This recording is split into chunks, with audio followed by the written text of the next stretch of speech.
বৈষম্য বিরোধী ছাত্র আন্দোলনে আহত ছাত্রদের চিকিৎসার সবশেষ তথ্য জানাতে এবার রাজশাহী থেকে যুক্ত হচ্ছেন সহকর্মী মতিউর মুর্তজা। মতিউর, আহত ছাত্রদের অবস্থা কেমন দেখছেন? এছাড়া চিকিৎসা সেবা নিয়ে কি কারো কোনো অভিযোগ রয়েছে?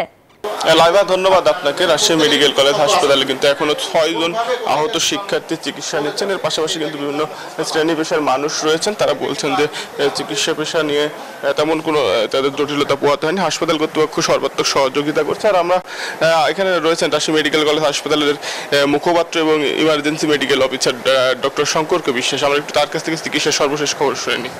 হ্যাঁ, রাজশাহী মেডিকেল কলেজ হাসপাতালে বৈষম্য বিরোধী ছাত্র আন্দোলনে আহত হয়ে যে রোগীগুলো এসেছেন, আমরা তাদের সর্বাত্মক চিকিৎসা দিচ্ছি। পরিচালক মহোদয়ের নির্দেশে আমরা এখন পর্যন্ত আহত সকল রোগীর চিকিৎসা সম্পূর্ণ বিনামূল্যে সম্পন্ন করেছি। একই সাথে তাদের অন্যান্য যে পথ্য বা যে প্রয়োজনাদি দ্রব্য সরবরাহ করা হচ্ছে সেটিও আমরা সম্পূর্ণ বিনামূল্যে দিচ্ছি।